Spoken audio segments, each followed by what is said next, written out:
The roar of a Rolls-Royce Phantom echoes through downtown Manhattan, its polished black exterior reflecting the morning sun.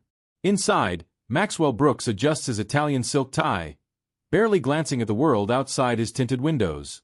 The light turns red. His phone buzzes with another million-dollar deal notification. A gentle scratch at his car door breaks his concentration. A thin, golden-furred dog stands beside his car, paw raised hopefully, ribs visible through matted fur. Maxwell's grip tightens on his leather steering wheel. His jaw clenches. The morning was perfect until now. The dog tilts her head, warm brown eyes meeting his cold stare. Maxwell's hand reaches for the door handle. Time slows. A shadow falls across the sidewalk. A figure steps forward, leather jacket catching the morning light. Before Maxwell's foot can make contact with the dog's side, a hand grips his shoulder. He spins around, ready to snap at whoever dares touch his bespoke suit. The words die in his throat. Standing before him is Keanu Reeves, eyes blazing with quiet intensity. "We need to talk about power," Keanu says, "and what it means to be truly wealthy." The dog watches from between them, tail low but still wagging with hope. This moment will change 3 lives forever. A crowd gathers, phones raised. The richest man in Manhattan is about to learn the true cost of cruelty and the unexpected price of redemption. Maxwell Brooks built his empire on perfect mornings. Each day started precisely at 5 a.m. in his Central Park penthouse, followed by a personal trainer session and breakfast prepared by his private chef. This morning was no different as he stood at his floor-to-ceiling windows, surveying the city he considered his personal playground. 50 stories below, people scurried like ants, each one insignificant in his grand scheme of acquisitions and developments. His assistant's voice crackled through the intercom, announcing his 9 a.m. meeting with hospital board members. Another property ripe for development. An aging children's hospital that sat on prime real estate. Maxwell straightened his custom Brioni suit, checking his reflection. At 45, he remained striking, his silver-streaked hair and sharp features crafted by the city's finest cosmetic surgeons. 12 blocks away, a different morning routine unfolded. Sandy, as the local coffee shop owners called her, made her rounds through the busy streets. Her golden fur had once been bright, but weeks on the street had dulled its shine. She moved with quiet dignity, accepting gentle pats from regular passers-by who couldn't take her home but spared what kindness they could. What no one knew was Sandy's past. Her escape from the children's hospital where she'd spent years bringing smiles to sick kids' faces. A construction accident had frightened her, sending her running into the maze of city streets. Now she wandered, searching for familiar faces, surviving on scraps and remembered kindness. The coffee shop owner, Maria, placed a bowl of water near her door. "Poor girl," she whispered, watching Sandy lap up the water gratefully. "Someone must be missing you." Sandy's collar had long since fallen off, taking with it any connection to her previous life. Still, she maintained a gentle approach to every human she met, her tail wagging hopefully at each new face. Maxwell's Rolls-Royce glided through morning traffic, its driver expertly navigating the crowded streets. Inside, Maxwell reviewed property documents on his tablet. The Children's Hospital's board was proving stubborn, clinging to outdated notions of community service when profit beckoned. His phone buzzed with messages from his legal team, outlining pressure points to force the sale. The morning sun climbed higher as both Maxwell and Sandy moved through their separate worlds on a collision course. He saw the city as assets to be acquired. She saw it as a community of potential friends. Maxwell checked his watch, imported, more expensive than most cars, and frowned at a text from his son at boarding school, ignoring another request to come home for the weekend. Traffic slowed near Times Square, where construction on Maxwell's newest development project snarled the streets. His driver apologized, but Maxwell barely heard, focused on his phone.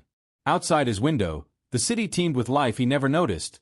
Street vendors setting up carts, students rushing to classes, and a golden-furred dog padding hopefully between cars, drawn by the scent of a breakfast sandwich on a passenger's lap. The light turned red. Maxwell's world of high-rises and hostile takeovers was about to collide with a simple quest for kindness. Neither he nor Sandy realized that the next few moments would reshape not just their lives, but the very fabric of their shared city. Above them, security cameras whirred, capturing what would soon become a viral moment of reckoning between power and compassion. The breakfast sandwich's aroma drew Sandy closer to Maxwell's car. Her nose twitched as she approached the gleaming black vehicle, her steps careful on the warm pavement. Through the window, she caught a glimpse of the paper-wrapped sandwich sitting on the leather console. Her stomach growled. It had been 2 days since her last proper meal. Maxwell noticed movement at his window. His fingers paused over his phone screen as he caught sight of the dog's reflection.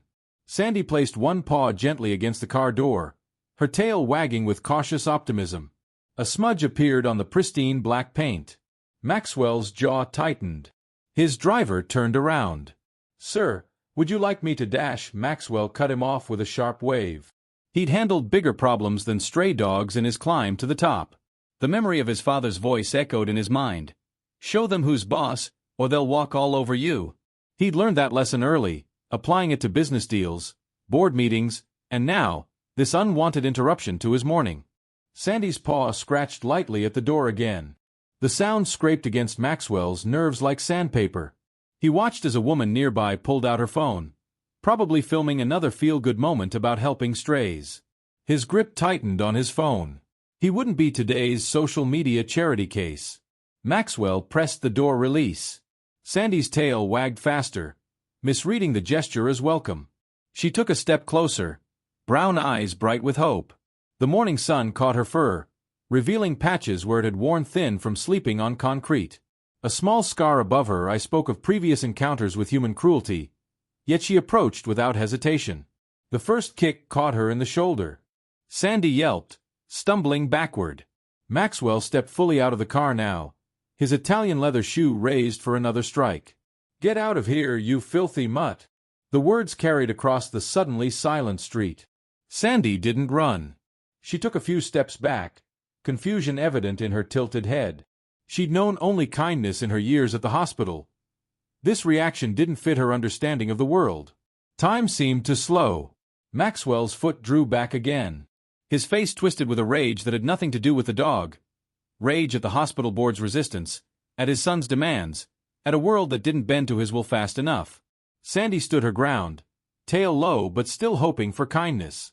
A gasp rippled through the gathering crowd. Phones rose like a forest of electronic eyes, all focused on the man in the expensive suit about to strike a defenseless dog. But one figure moved differently from the rest, crossing the space between Maxwell and Sandy with purposeful strides. The air changed.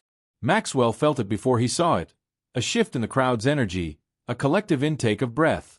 His foot froze mid-motion as a strong hand gripped his shoulder. The touch was firm but controlled, carrying authority without aggression. Behind Maxwell, a shadow fell across the pavement. Sandy's tail gave a single, hopeful wag. The morning sun caught the edges of a leather jacket, creating a silhouette that several onlookers immediately recognized. Phones shifted, capturing the moment from every angle. Maxwell spun around, ready to unleash his fury on whoever dared interfere. The words died in his throat. Standing before him was Keanu Reeves, his expression a perfect balance of calm and intensity. The actor's presence commanded attention not through volume or theatrics, but through sheer authenticity. Sandy moved closer to Keanu, pressing against his leg. Her body trembled slightly, but her eyes never left Maxwell. In that moment, the contrast between the two men couldn't have been starker. One surrounded by the trappings of wealth but radiating anger, the other simply standing his ground, embodying a quiet strength that needed no validation. The street held its breath. Maxwell's driver half rose from his seat, uncertain whether to intervene. A child in the crowd tugged at her mother's sleeve, whispering, "That's John Wick." The morning traffic continued to flow around them, but this corner of Manhattan had become its own universe, centered on three figures caught in a moment of moral reckoning. Keanu's hand remained on Maxwell's shoulder, neither threatening nor yielding. His voice, when it came, carried clearly despite its quietness. The words he spoke would change not just the next few minutes, but the lives of everyone present, especially Maxwell Brooks, who was about to receive the most expensive free lesson of his life. "Would you strike me as easily as you'd strike her?" Keanu's voice carried no anger, only a steady certainty that made Maxwell's expensive watch feel suddenly heavy on his wrist. The crowd pressed closer, phones recording every second. Maxwell adjusted his tie, trying to reclaim his usual authority. "This doesn't concern you," Maxwell said, straightening to his full height. Sandy remained by Keanu's leg, her trembling subsiding under his protective presence. "That animal was damaging my car." Do you know how much this vehicle costs? Keanu's eyes never left Maxwell's face. I know exactly how much it costs. The question is, do you know how much you just lost? He gestured to the phones surrounding them, their screens reflecting the morning sun like judgmental eyes. Your reputation, your dignity, your humanity. All over a smudge on a car door. Maxwell's face flushed red. He reached into his jacket, pulling out a leather wallet. Fine. How much for the dog? Name your price, and we can end this circus. He pulled out a stack of $100 bills, holding them out like a shield between himself and the growing whispers of the crowd. Keanu shook his head slowly, the gesture carrying both sadness and determination. Money doesn't fix everything, Mr. Brooks. Yes, I know who you are. The man buying up half of Manhattan, including the children's hospital 6 blocks from here. Sandy's ears perked up at the mention of the hospital, her tail giving a small wag. The color drained from Maxwell's face. His fingers crushed the bills. You're interfering with private business matters. I have a meeting with the hospital board in 20 minutes. This is harassment, and my lawyers will dash. Your lawyers can't buy back what these people just saw, Keanu interrupted, his voice still calm but carrying an edge of steel. But you have a choice right now. You can be the man who kicked a stray dog and tried to buy his way out of consequences, or you can be something better. Maxwell's driver had stepped out of the car now, standing uncertainly between his employer and the growing crowd. Someone in the back shouted, "That's the dog from pediatrics." Another voice added, "She used to visit my daughter during chemo." The pieces began falling into place, each revelation hitting Maxwell like physical blows. Keanu bent down, running his hand gently over Sandy's side where Maxwell's shoe had struck. She winced but licked his hand, her forgiveness immediate and complete. This dog has brought more joy to sick children than your money ever could. And you were about to kick her again because she smudged your car. The morning sun climbed higher, but Maxwell felt cold. His phone buzzed in his pocket, probably the hospital board wondering why he was late. But for the first time in years, a business meeting seemed insignificant compared to the moment unfolding around him. I didn't know, Maxwell muttered, the words sounding hollow even to his own ears. I have a company to run. I can't worry about every stray that daff. Every creature that crosses our path is a test of character, Keanu said, rising to his feet. You failed this one spectacularly. But tests aren't just about failing or passing. They're about learning. He pulled out his own phone, showing Maxwell a video already going viral. The moment captured from multiple angles, his rage preserved for millions to witness. Maxwell's carefully constructed world of power and influence began cracking. He saw himself through the crowd's eyes, not a powerful businessman but a bully, attacking something helpless because he could. His father's voice about showing who's boss now sounded less like wisdom and more like the root of a poison that had shaped his life. What do you want from me? Maxwell asked, his voice lacking its usual command. Sandy had moved slightly closer to him, her capacity for trust still somehow intact despite his cruelty. This small gesture of forgiveness felt worse than any condemnation. Keanu looked toward the hospital building visible in the distance. I want you to spend a day seeing what really matters. Not property values or board meetings, but the lives you're affecting with your decisions. He paused, letting the words sink in. You have a choice to make, Mr. Brooks. Right here, right now. Who do you want to be? The crowd waited, hundreds of phones capturing this moment of decision. Maxwell looked at Sandy, then at the hospital, then at his expensive watch. Time seemed to stand still as the weight of consequence pressed down on him. His next words would define not just this moment, but the man he would become. The sound of children's laughter drifted from a nearby school playground, carrying with it memories of his own son's childhood, before boarding schools and distant parenting had built walls between them. Maxwell felt something shift inside him, like a key turning in a long-rusted lock. He looked at Keanu, seeing not a celebrity but a mirror showing him an uncomfortable truth. The papers in his briefcase about forcing the hospital's sale suddenly felt like evidence of a crime against something more valuable than money could measure. The next words he spoke would change everything. But first, he had to decide what kind of man would speak them. Take me to the hospital, Maxwell said quietly, the word surprising even himself. Keanu nodded, as if he'd expected nothing less. Sandy's tail wagged faster, recognizing the familiar path home. The crowd parted as they walked, phone still recording every step of this unfolding story. The children's hospital stood 6 blocks away, its aging brick facade a stark contrast to the gleaming towers Maxwell had built across Manhattan. As they approached, a security guard's eyes widened in recognition. Sandy! The dog's tail wagged frantically now, her pace quickening despite her injury. Inside, the fluorescent lights revealed what sunshine had hidden. Sandy's ribs showing through her coat, small scrapes on her paws from weeks on the streets. A nurse dropped her clipboard at the sight of them. "Oh my God, Sandy's back!"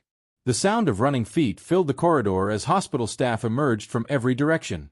Maxwell watched in stunned silence as Sandy transformed. Gone was the timid stray from the street. She moved with purpose now, heading straight for the pediatric wing she'd called home for 5 years. Keanu stayed close to Maxwell, ensuring he witnessed every moment of revelation. A small voice broke through the commotion. Sandy! A young girl in a wheelchair, her head wrapped in a colorful scarf, rolled forward. Sandy bounded to her, covering her face with gentle licks as the girl laughed, a sound that echoed through the sterile hospital halls like music. "That's Elena," a nurse explained, watching Maxwell's face carefully. "Sandy used to spend hours with her during chemotherapy. When Sandy disappeared after the construction accident, Elena stopped responding to treatments as well as before." The nurse paused, letting the weight of her words sink in. "We've been searching for weeks." Maxwell's throat tightened. The construction accident, his company's preliminary work on the hospital's planned demolition, had caused it. He watched as more children emerged from their rooms, their faces lighting up at the sight of their lost friend.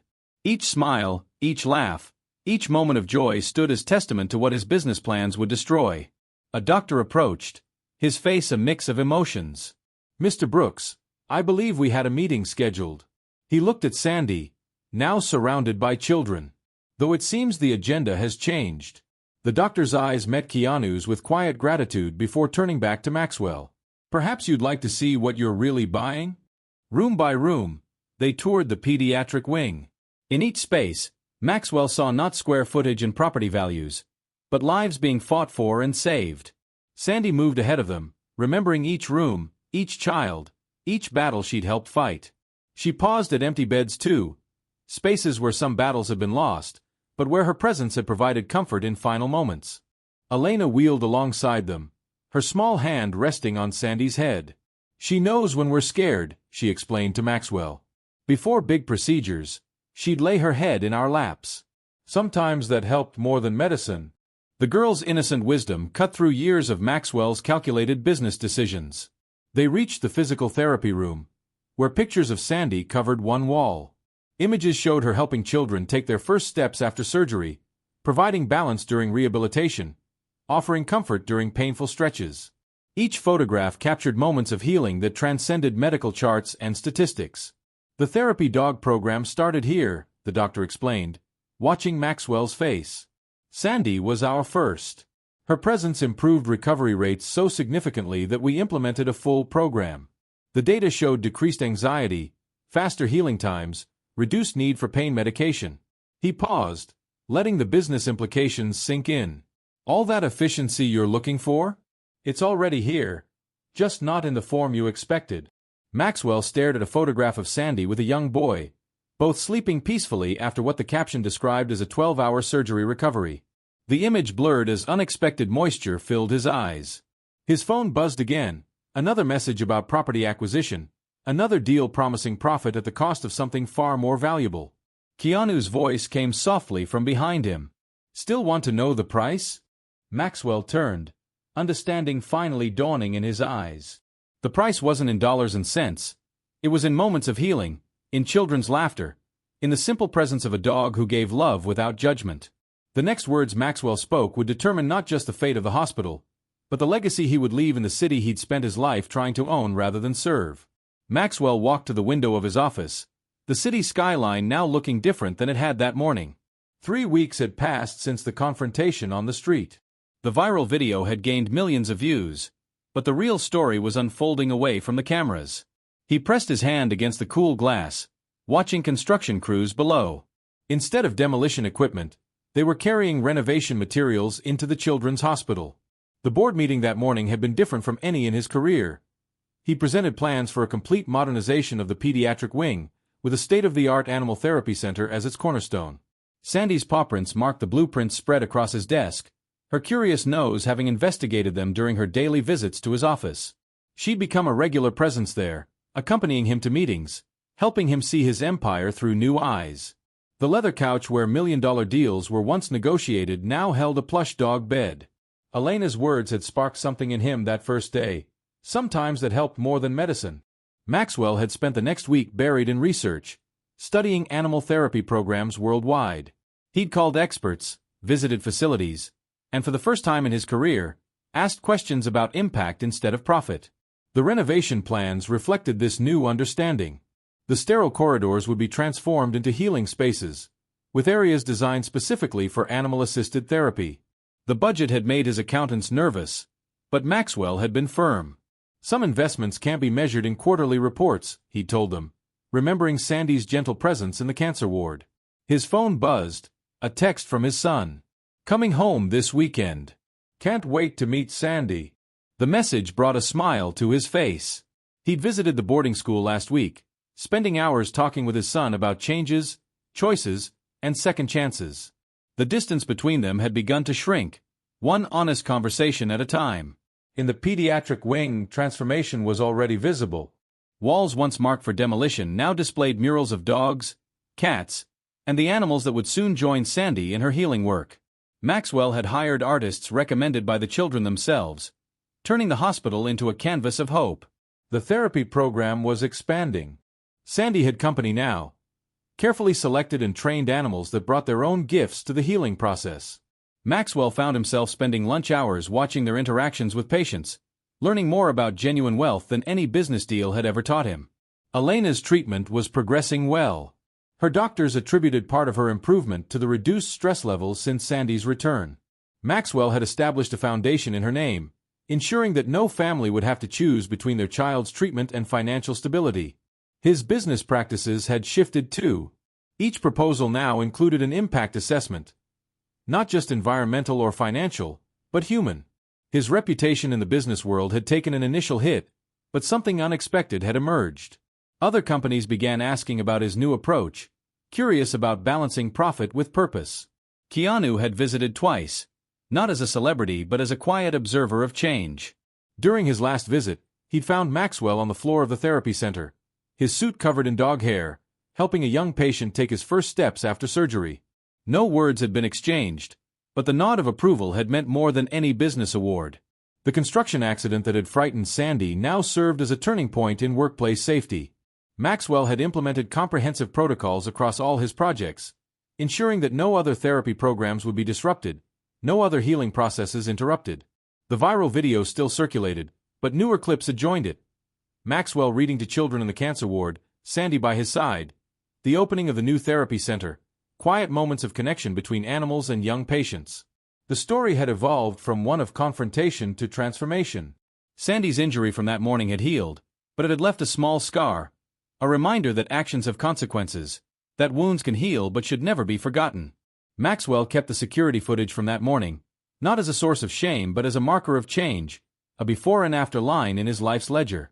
His assistant entered the office, carrying the day's schedule. Board meetings had been replaced with therapy sessions, property acquisitions with program expansions. The numbers still mattered. They had to for the business to survive, but they no longer drove every decision. Maxwell gathered his papers, Sandy rising from her bed to join him. They had rounds to make, children to visit, healing to witness. His father's old lessons about power and control felt like relics from another life. True strength, he'd learned, wasn't in domination but in service, not in taking but in giving. The morning sun caught Sandy's fur as they walked toward the elevator, turning it to gold. No longer the dull coat of a street stray but the gleaming fur of a dog with purpose and love. Together, they headed toward another day of small miracles and quiet transformations, each step a choice about the kind of legacy worth building. 3 months passed like pages turning in a story of redemption. The Children's Hospital had become a beacon of innovation and healing, its halls filled with the sound of paws and laughter. Maxwell sat in the new garden courtyard, watching Elena race her wheelchair through an obstacle course, Sandy trotting faithfully beside her. The morning sun painted everything in shades of possibility. The hospital board meeting had just ended, but this one hadn't taken place in a sterile conference room. They'd gathered in the therapy center, surrounded by the evidence of their new direction. The quarterly reports showed something unexpected. Healing rates had improved, staff retention had increased, and families were traveling from other states seeking their integrated approach to treatment. Maxwell adjusted his tie, a habit that now felt like touching a memory. His suits had grown more casual, often bearing traces of fur or small muddy paw prints. These marks, which would have once sent him into a rage, now served as badges of a different kind of success. Elena crossed the finish line of her obstacle course, throwing her arms up in triumph. Sandy barked in celebration, drawing smiles from patients and staff gathered around. Maxwell remembered the girl's words from her latest treatment evaluation. "I don't feel sick when I'm with Sandy. I feel like a regular kid who can do anything." His phone buzzed. Another video had gone viral. This time, it showed the opening of the hospital's new wing, with Maxwell and Sandy cutting the ribbon together. Comments poured in, many from people who remembered that first viral moment of cruelty, now marveling at the scope of change. But Maxwell rarely read them. Real transformation, he'd learned, happened in quiet moments, not social media storms. The therapy program had expanded beyond his wildest dreams. Dogs, cats, even gentle horses now played roles in the healing process. Each animal was carefully selected and trained, but none could quite match Sandy's intuitive understanding of human pain and hope.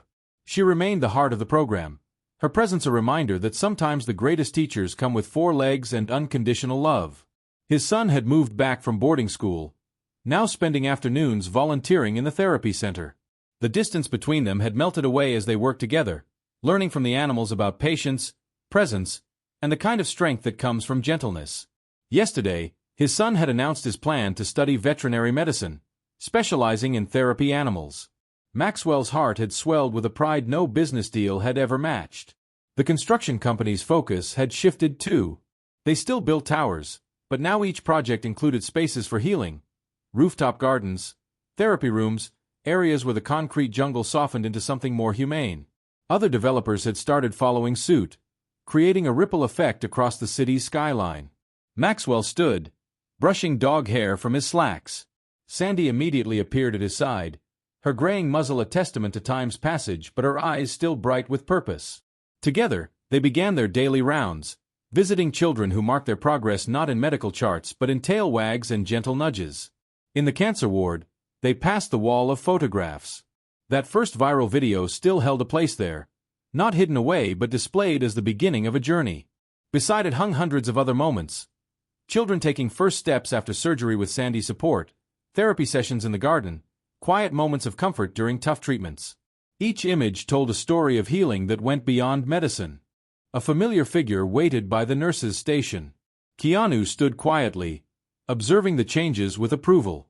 He visited periodically, never announcing his arrival, simply appearing to witness the ongoing transformation. The two men nodded to each other, words unnecessary between them now. They walked together through the halls, watching Sandy work her magic with patience. A young boy fighting leukemia found the strength to walk an extra few steps. A teenage girl spoke her first words since a traumatic accident. A toddler's fever finally broke as Sandy lay quietly beside the bed. "You've built something remarkable," Keanu said, breaking their comfortable silence. "Something money can't buy." Maxwell watched Sandy gently nudge a child's hand during a difficult procedure, providing comfort that no medical technology could match. "I had the wrong definition of wealth," he replied. "All those years chasing profits, I never understood real value." They reached the hospital's entrance, where a new sign hung, the Sandy Center for Integrated Healing. Below it, a smaller plaque read, "Every moment is a chance to choose who we become." The morning sun caught Sandy's fur, turning it to gold, just as it had on that fateful day months ago. But now, instead of a frightened stray seeking kindness, she moved with the confidence of one who had found her purpose. And instead of a man blinded by power, Maxwell had become someone who understood true strength. Elena wheeled up to them, her latest scan results clutched excitedly in her hand. "Look," she exclaimed, "the doctors say I'm winning." Sandy placed her head gently in the girl's lap as Maxwell knelt beside them, his eyes taking in the moment. This, he realized, was what real success looked like. As the sun set over Manhattan, The children's hospital glowed with a warmth that transcended its walls. Maxwell sat on a bench in the rooftop garden, Sandy's head resting on his knee. A stack of papers sat beside him. Construction plans for 3 new integrated healing centers across the city, each one built on the model that had transformed not just healthcare but the meaning of community. Keanu joined him on the bench, both men watching the city lights flicker to life. The skyline had changed subtly over the past months. More green spaces dotted the rooftops. More healing centers opened their doors. The virus of kindness had proven more contagious than cruelty. She never held a grudge, Maxwell said softly, scratching behind Sandy's ears. Not for a moment. The dog's tail thumped against the bench. Her forgiveness is complete now as it had been that first morning. Elena's voice drifted up from the floor below, where she led tours of the facility she'd soon be leaving. Not as a patient, but as a survivor. Maxwell's phone sat silent in his pocket, its constant buzz of business demands replaced by a different rhythm. The schedule of therapy sessions, the progress reports of healing, the photos his son sent from veterinary school preparations. His empire hadn't crumbled.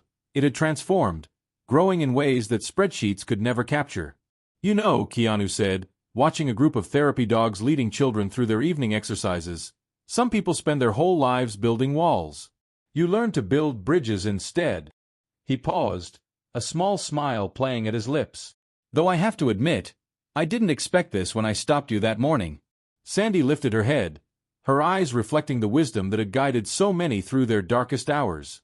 She had grown older, touches of white frosting her muzzle, but her spirit remained unchanged, a beacon of unconditional love that had taught a powerful man the true meaning of strength. In the garden below, new saplings reached toward the sky, their growth mirroring the changes in the lives they sheltered. Maxwell thought of that morning months ago, of the man he'd been and the transformation he'd undergone. One moment of cruelty had sparked an avalanche of kindness, proving that even the hardest heart could learn to beat with compassion. As night settled over the city, the lights of the Sandy Center for Integrated Healing shone like stars brought down to earth.